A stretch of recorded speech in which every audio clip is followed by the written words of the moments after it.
Programme میں ایک بار پھر خوش آمدید۔ رات بھی جو اڈیالہ جیل کے باہر ہوا، جو واٹر کینن کا استعمال ہوا، آپ نہیں سمجھتے سر کہ احتجاج یا دھرنا اگر پرامن طریقے سے دیا جاتا ہے تو وہ خان صاحب کی بہنوں کا حق ہے، وہ احتجاج کرنا چاہیے؟ یا آپ سمجھتے ہیں کہ اب اڈیالہ کے باہر احتجاج بھی نہیں ہونے دیا جائے گا؟ اور یہ بات کس حد تک درست ہے کہ پنجاب حکومت جو ہے وہ خان صاحب کو اڈیالہ سے منتقل کرنے کا بھی کوئی پلان بنا رہی ہے؟ کیا یہ حقیقت ہے؟ دیکھیں جی، احتجاج بنیادی طور پہ ہر سیاسی جماعت کا، سیاسی کارکن کا حق ہے، لیکن احتجاج کی ایک لمٹ ہوتی ہے۔ احتجاج جو ہے نا وہ امن و امان کو خراب کرنے کے لیے تو قطعاً اجازت نہیں دی جا سکتی کسی شخص کو بھی، اور احتجاج کا کوئی مقصد ہوتا ہے۔ اب ایسے اپنی ضد کی بیس کے اوپر تو کوئی احتجاج نہیں کر سکتا نا۔ جب احتجاج کیا جاتا ہے تو اس سے لوگوں کو تکلیف بھی ہوتی ہے، پبلک کو تکلیف ہوتی ہے۔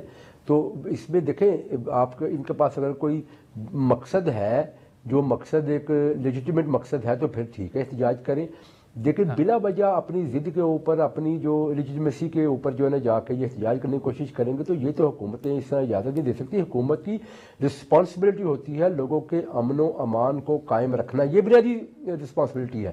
اس کے اندر خان صاحب کو منتقل کرنے کا میں پلان سمجھتا ہوں کہ کرنا چاہیے۔ میرے پاس اس وقت ایگزیکٹ انفارمیشن نہیں ہے، لیکن میں تو ذاتی طور پہ سمجھتا ہوں کہ بالکل شفٹ کرنا چاہیے۔ اس کی وجہ یہ ہے کہ ایسے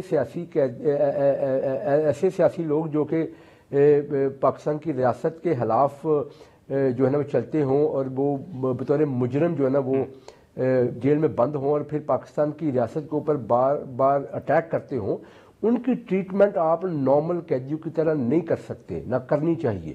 یہ میری ذاتی رائے میں اس لیے کہ مطلب ہمارے لیے سب سے پہلا مقصد پاکستان ہے، پاکستان کی جو قومی سلامتی ہے، ہمارا ملک سب سے پہلے ہے۔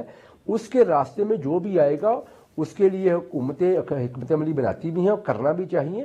اور بلکہ اب تو میں سمجھتا ہوں کہ یہ تانے بانے جو ان کے جڑتے ہیں ہندوستان کے ساتھ اور افغانستان کے ساتھ اور وہ خوارج کے ساتھ جو پاکستان کے اندر دہشت گردی کے حملے کرتے ہیں، جن کو یہ سپورٹ پرووائڈ کرتے ہیں، پبلکلی بھی اب تو کہنا شروع کر دی ہے لوگوں نے کہ جی ان کے ساتھ بات کریں، انہیں کچھ نہ کہیں، جن کے ہاتھ پاکستانیوں کے خون سے رنگے ہوئے ہیں، ان کی یہ سپورٹ کرتے ہیں، ان کے ساتھ یہ کھڑے ہوتے ہیں۔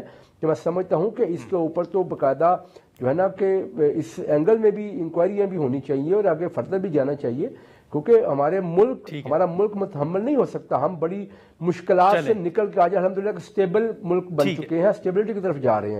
ٹھیک ہے ذیشان صاحب، اب فیصل صاحب ایک آخری مختصر سوال ہوگا کہ جیسے آپ نے بھی کہا کہ راستہ نکالنا چاہیے، تو آپ سمجھتے ہیں کہ جو اسپیکر صاحب دعوت دے رہے ہیں یا پرائم منسٹر صاحب نے جو دعوت دی تھی، لاء منسٹر صاحب نے، اس طرف جانا چاہیے؟ مذاکرات جو پہلے ہوئے تھے پارلیمنٹ کے اندر، وہی ایک راستہ اب رہتا ہے کہ اسی کو اپنایا جائے؟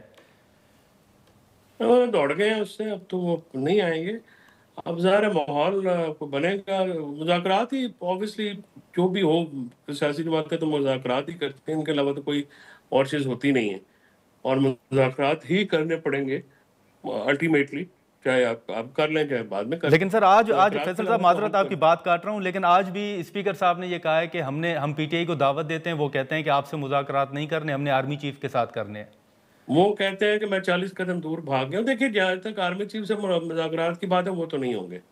میں ہمیشہ شاید آپ کے بھی شو میں کہا، اس بات تو سیاسی لوگوں سے ہوگی، یہ تو احمد فضول کی ضد ہے، نہ یہ اس کا کوئی فائدہ ہے، اور نہ ہی آرمی چیف کو کیا مجبوری ہے کہ آپ سے بات کریں، اور کیوں بات کریں، اور پھر یہ بات آپ کر کے اس کو جسٹیفائی کیسے کرتے ہیں؟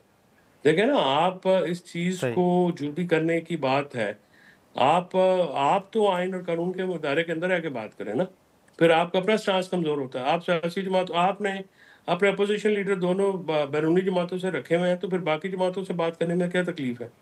یہ تو ہمیں ضد نہیں نہ ہو سکتی سیاست میں، سیاست تو حقائق پہ مبنی ہے۔ ٹھیک ہے، اور آپ پاپولر ہیں، اس میں کوئی شک کی بات نہیں، لیکن اس کا فارمولا کوئی نہیں ہے اس کو کامیابی میں بدلنے کا، اور وہ لوگ لگانے پڑیں گے جو کہ اس معاملے کو سمجھیں، ورنہ تو یہ پھر اس طرح سے مزید خرابہ ہوگا اور اس میں نقصان پاکستان کا ہو رہا ہے۔